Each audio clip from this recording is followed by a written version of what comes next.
And our next path that we are going to examine is one that I honestly might struggle a bit more with. It's 4 characters. The Hunt. Again, 4 characters. Do we start with March here? The thing with Hunt March is that I feel like there's not much there is to examine because her character story was likely written with Preservation March in mind. Oh, wait. Character story Xianzhou. So she has her initial stories, and then we actually do have a dedicated Xianzhou story. Interesting. Oh, I didn't know that. So I guess we can start with March, but first we are going to define our next path. The beautiful, quick, nice and short loading screen description says, those who follow the Hunt path admire determination, ruthlessness, and tenacious behavior. So those are our 3, I guess, main criteria. Let's get right into it.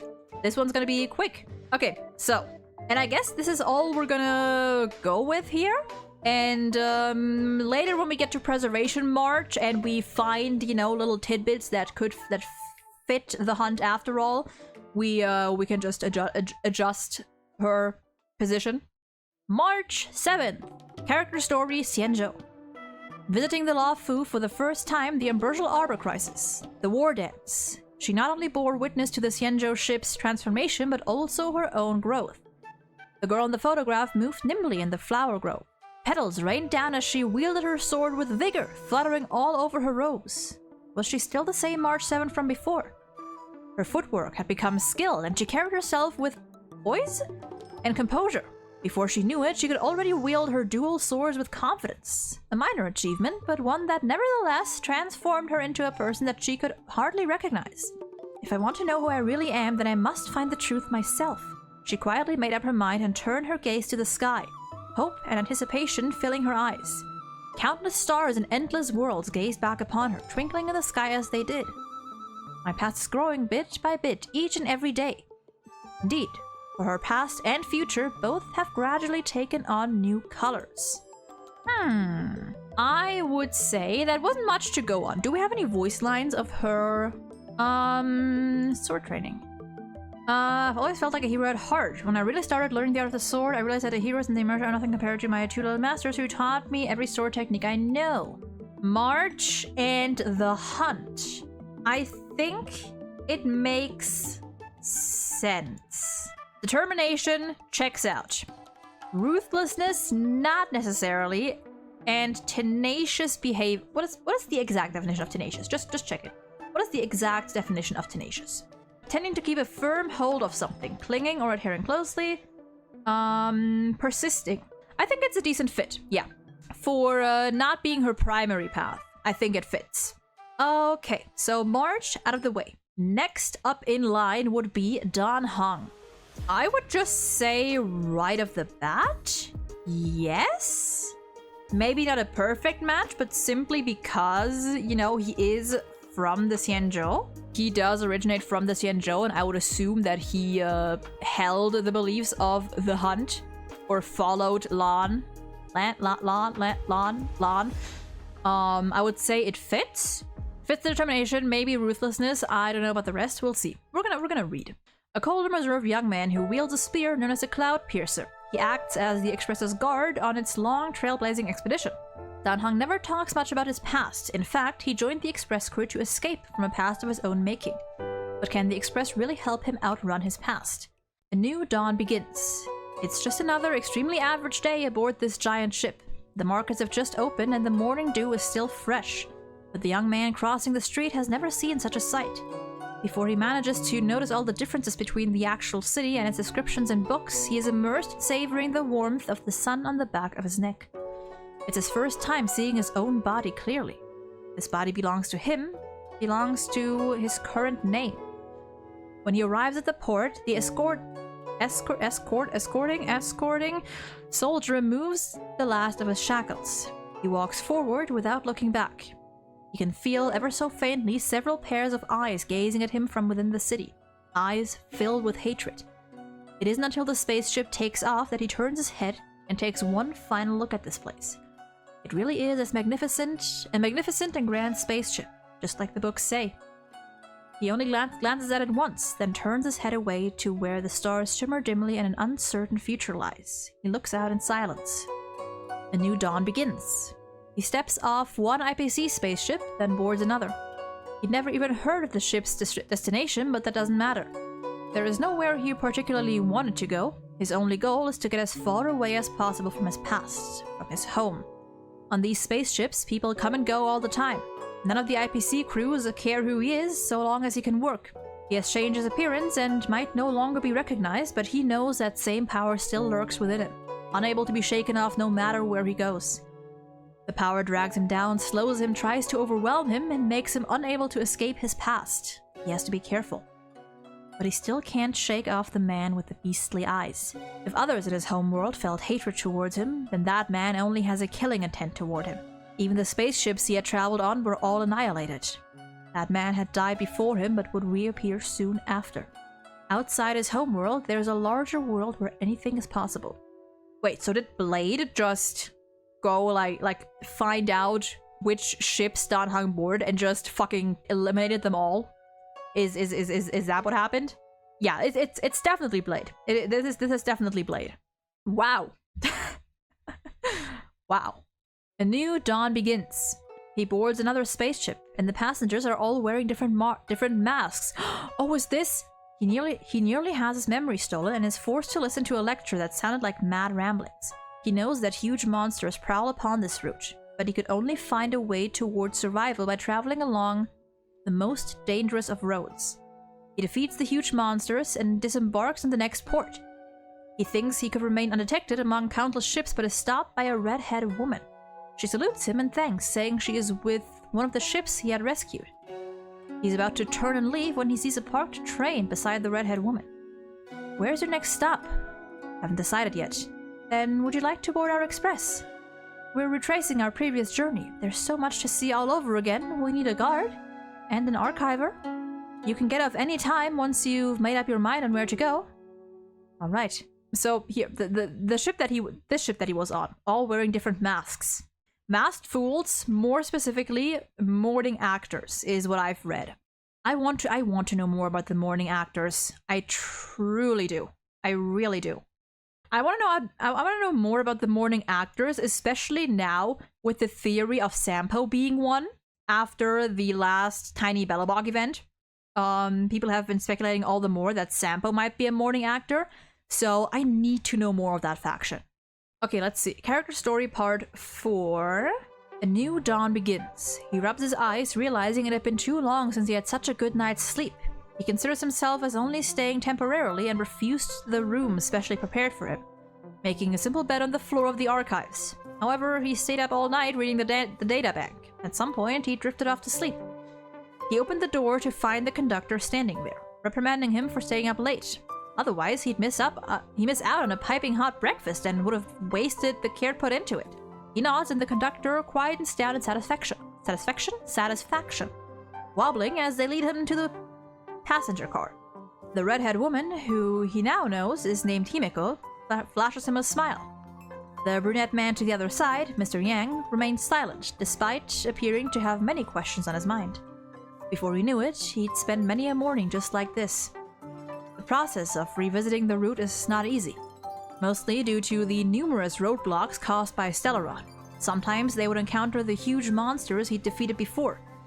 They even found an enormous chunk of floating ice, encased in which was a living girl. That's why he wasn't very surprised when he detected that the boy/girl, the person, named Trailblazer, has an actual Stellaron inside their body. The Express's journey will continue on. Is there anything beyond the realm of possibility? The thing is, he could have his own room. He could. He just chooses not to. Like, they have a free room for him probably, but he just doesn't use it. Oh, he's so silly. I want to see Sunday's room. Okay. So I would say still that Dan Heng being the Hunt makes sense. I think simple as that. It makes sense. simply because of him being from the Luofu. I feel like just by that. I mean, it's important to remember that, like, when it comes to paths and path striders, it's not even about choosing to follow a path. You can also be a path strider if an Eon looks at you or gazes at you and is like, and decides that you somehow fit into their philosophy. So I guess the real question would be, would it make sense for Lan to see Dan Heng and consider him to be, I guess, qualified? In which case I would say yes. Not a perfect match, but I wouldn't say it doesn't fit either. Next on the list is Sushang. Right off the bat, I would say it fits. Sushang strikes me as a very determined and ambitious little lady. Let's see. A naive and enthusiastic newcomer to the Cloud Knights who wields a greatsword. She yearns for the historic legends of the Cloud Knights and is eager to become such a legendary figure herself. As such, Sushang firmly believes in the philosophies, be eager to help those in need. Do one good deed a day and reflect on oneself 3 times a day, leading her to busy days full of helping others. That seems to fit a lot so far. O jade gate so bright, O jade skies of flight. Starskips weave through the grand fair and tourists flock the sky gate. Anyone traveling in or out of the Luofu could see a vast gate when looking up, where a special membrane twirls like a torrent. The gate stands alone with no walls and admits the ships coming and going. It is a grand sight to see. The sky gate is called the Jade Gate, and it's the entrance to the Xianzhou Dells. Below the gate, travelers stream inside on their way into the Luofu. Among them is a young girl wearing a peach-colored dress, likely of 16 or 17 years old, but difficult to judge her true age as a Xianzhou native. Nor could anyone guess what strange force has helped her hold that enormous greatsword in her hand. At 2 feet and 1 inch long, it's very unusual. Despite being wrapped in white cloth, it still looks like an antique. Yet it is a true weapon, as the edges on both sides of the blade are as thin as cicada wings, sharp enough to even cut a strand of hair. People come to stare at this soldier girl, raising their eyebrows, but the girl seems to be accompanied by worry, merely frowning in annoyance as she mutters. How strange. Mother taught me how to chant this mantra so that I could focus. Why isn't it working now? Without waiting for her to utter any more obscure words, a Vidyadhara man at the custom raised his hand and waved the girl over. Next, please! The girl is startled and grits her teeth tightly, but she has to bite the bullet and steps forward. Gold can be smelted, but an oath, the girl says sternly to the Vidyadhara man. Gold can be smelted, but an oath cannot be broken. The Vidyadhara man blankly replies, "This is the customs office. What oath? Name, origin, reason for travel, just give me these." She is dumbfounded and figures she'd gotten her Luofu anecdote wrong. Helpless, she could only pick up her 4-square mirror and respond. Name, Sushang. Personal belongings, 1 Xuanyuan. Sword. Origin. How do you write Yao Qing again? Oh, she's from the Yao Qing originally. I didn't know that. Oh. It has been some time since Sushang answered the call of the Luofu's Cloud Knights. She keeps herself busy patrolling the streets, but never runs into any criminal activity, which leaves her even more annoyed and angry. At the end, she has no choice but to practice sword training and listen to storytelling in her spare time. Those boring days stretch on endlessly. One day, she is lying on the table at the Sleepless Earl, waiting for the storyteller to get prepared and tell his tale of the Luofu's High Cloud Quintet. But before the gavel could fall, her Cloud Knight peer bursts through the door, screaming out, "Sushang, come now! The Outworlders are making trouble again!" After hearing the shout, her eyes widen instantly, and she quickly picks up her greatsword to rush to the scene. Upon arriving, she sees a red-haired woman performing sword-swallowing and fire-breathing, which send the crowd into hysterics. Before long, this woman is somehow pulling out a green granite slab, determined to perform a smashing boulder-on-chest trick. Wait, is that... Wait! Stop, the traffic here has always been a problem. This isn't your darn circus, okay? Sushang shouts out sternly, stealing her stand as she heaves her Xuanyuan sword and points it at the woman. The woman notices her lack of stability and stays calm, sidestepping her before spinning up the fire stick once more to great astonishment.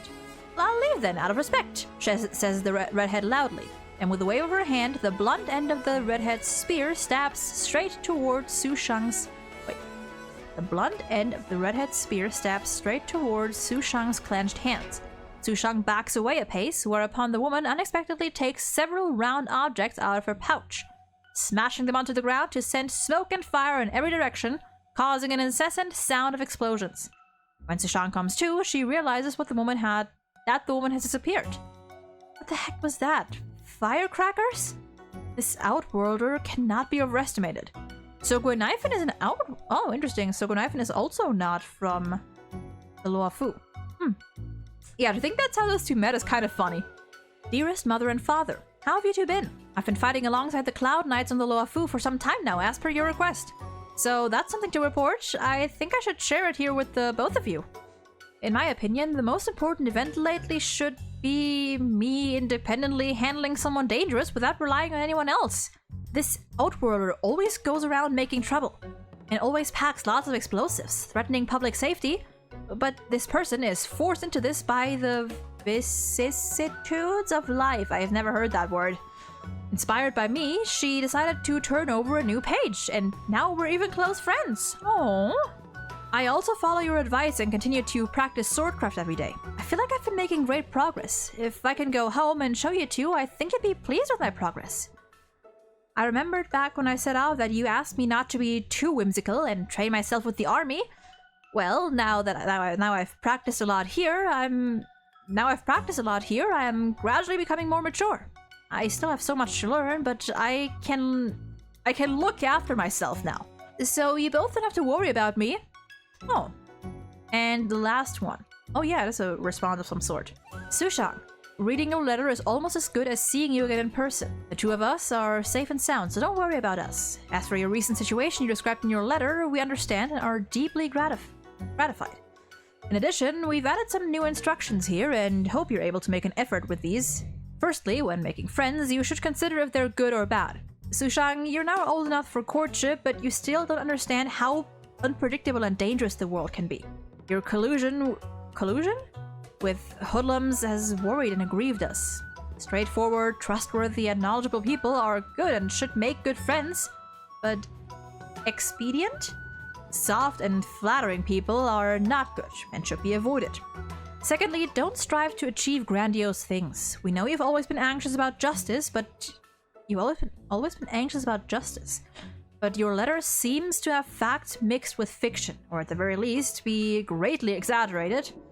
An old saying in Xianzhou says, as reputation is never easily gained, so glory cannot be coincidence. It's not good to make achievements and then boast about them. Keep in mind, we Xianzhou people live forever, so fleeting fame and fortune pass through our fingers into the sands of time.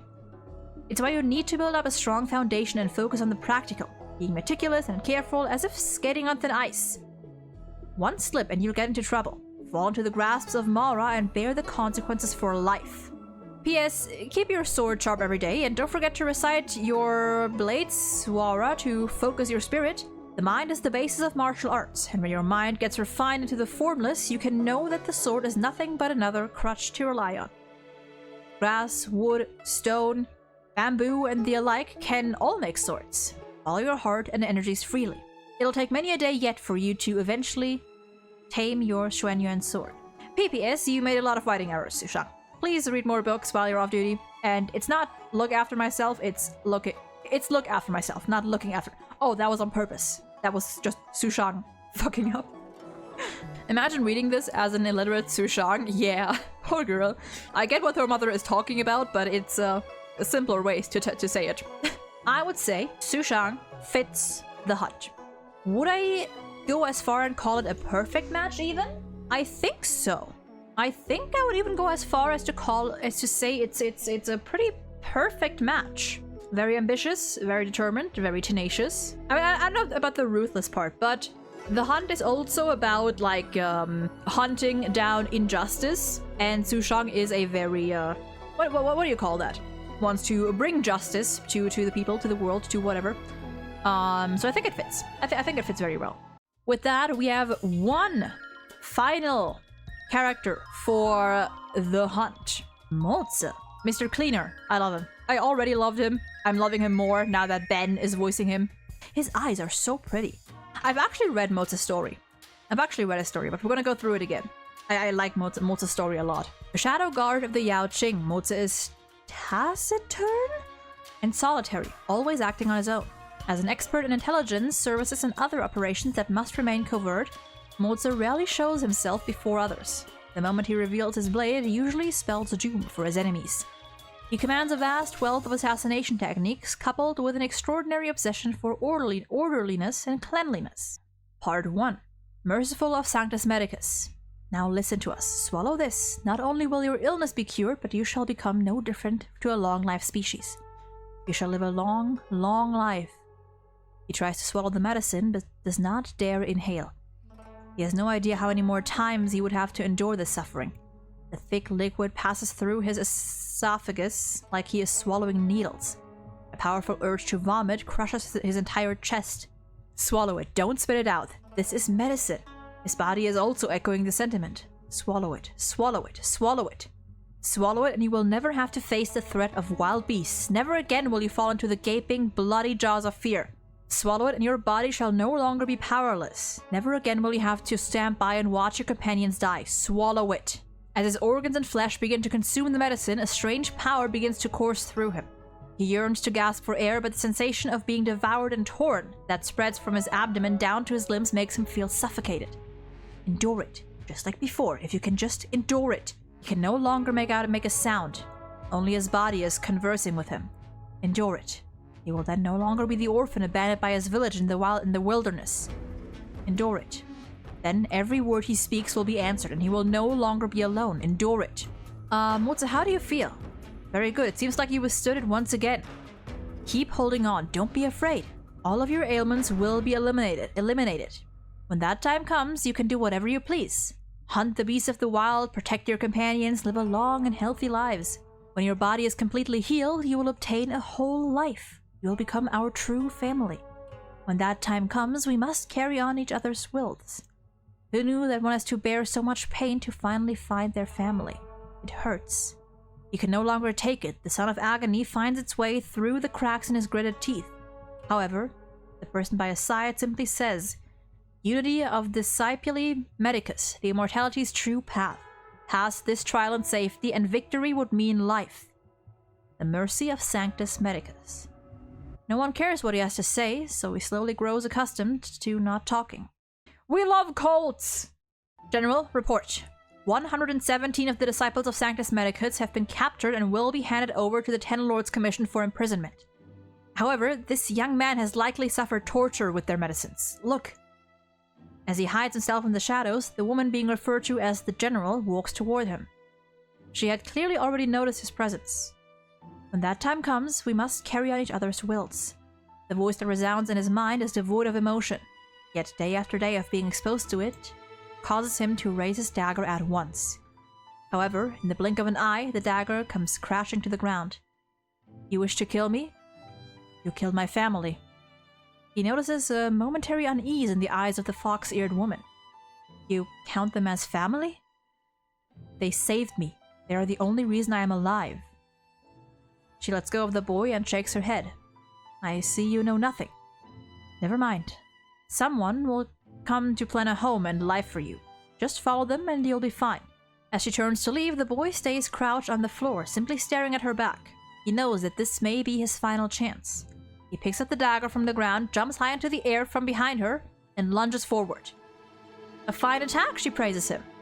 This time, the dagger does not fall to the ground, as it ends in the woman's hands. However, he does not give up. He dodges left and right and even gnaws at the woman's hand when that failed. It's not polite to bite people, you know. Don't worry about me. Stand down. This child reminds me of how I was in the Borisin war camp. The woman does not fight back. She simply dodges his assaults. The young man is panting out of breath, yet still desperately seeking a break in her defenses. They stand in a stalemate. How about this? You can come back with me. The woman pulls out a strail and hands it to the young man. What's a strail? I'll make a deal with you. Come with me and you can challenge me whenever you please, until the day that your vengeance is successful. What do you mean? If you come with me, you can kill me anytime you like. What a fucking badass move. Can I just say, like, what a badass move. Most functional found family. If it works, it works. Estrel is the Xianzhou coin. Oh, I see. Even the surrounding verdant knights were stupefied by her words.